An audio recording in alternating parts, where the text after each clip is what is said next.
Tough Tier, and today I'm bringing you guys my Cluj-Napoca tournament pick'em challenge predictions, I guess you could say. Um, so far, for the past two majors, I've gotten the gold pick'em trophy for both, so I'm looking to continue that nice streak and hopefully get a gold challenge coin or whatever you want to call it, gold, what are they called? Pick'em trophy for Cluj-Napoca as well. I hope I'm saying that right. Uh, it's kind of a strange word. I don't even know if I'm saying that correctly or not, but anyway, the way they sort of structured it this tournament is a little bit different. I also don't really like the whole fantasy team thing. I'm not going to be doing this only because it is so much money to be spending to actually get the good players that you would want on your team. So I'm not going to be doing the fantasy team. However, the Pick'em Challenge I will be doing.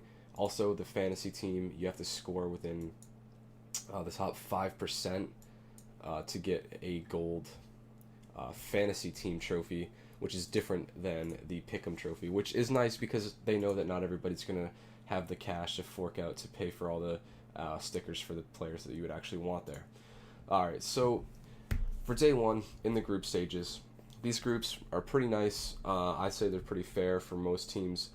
I mean, it's sort of set up in a way that favors the what are they called? Not the challengers. It doesn't favor the challengers at all.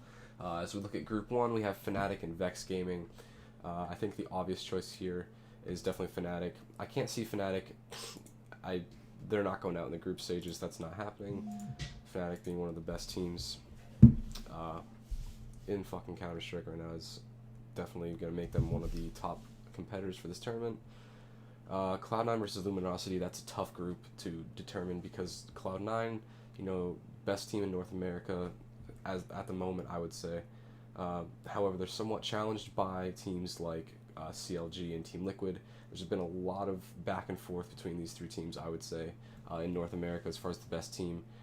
Cloud9 haven't really seen them play that well. They've lost some games to some teams that they probably shouldn't have in the past week or so, but then again, every team isn't really trying their hardest at the moment, because it's the week before the major starts, and no one really wants to give away their strats. So Luminosity's great.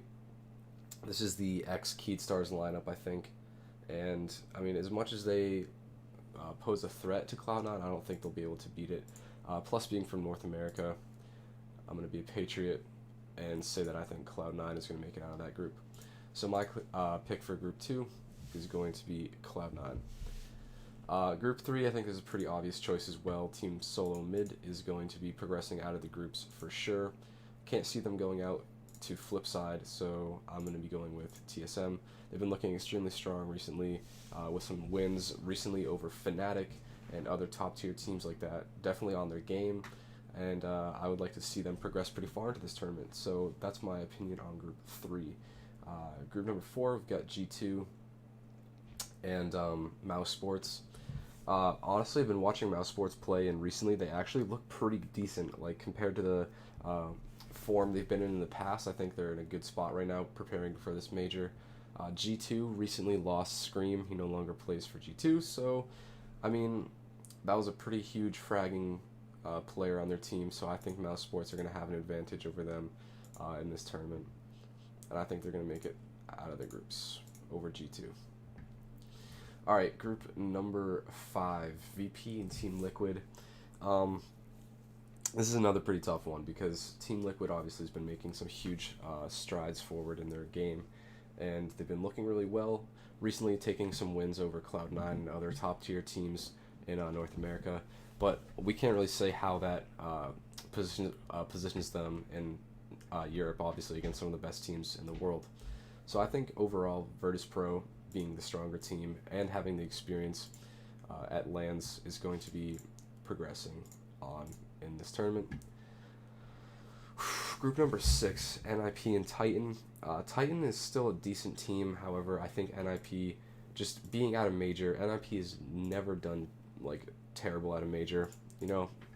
Show some nip magic and maybe they'll make it out of these group stages over Titan. I still think Titan has a long way to go before they become a top 6 or 8 team, and honestly, I don't think they have the team chemistry and all the skill that Ninja and Pajamas have. So I'm gonna say NIP is taking this one, which brings us to group number 2, 4, 6, group numero 7. Team Envious and Team Dignitas. Dignitas, another great team. However, Team Envious has an extremely unique playing style, and a lot of teams find it hard for them to counter the way Envious plays. And so for that reason, I'm going to be going with Envious for the Group 7 pick, for sure.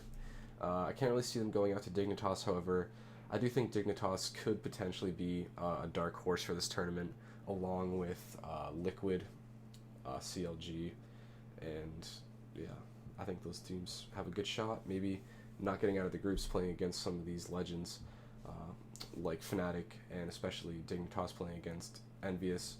But I do think in the losers bracket they might have a chance of climbing their way back into the tournament somehow. Which brings us to group number 8, the final group, with Nadis Vanciar, or Navi, and CLG. CLG, another North American team, playing pretty well recently. However, I don't think that they have what it takes to overcome Navi, as Navi is also looking pretty well recently, and they're in top form. And honestly, Navi's been such a huge team in the past. They've obviously been performing well in the recent, and I just think that Navi has got something special. They have a unique playing style as well. In fact, quite the opposite of Envious, where Envious is a very aggressive team. Navi is known for their methodical and often late round calls and pushes into bomb sites with like 20 seconds left on the clock. So, I mean, I think they're going to be tactically much different and superior to CLG. So those are my predictions for the Cluj-Napoca group stages.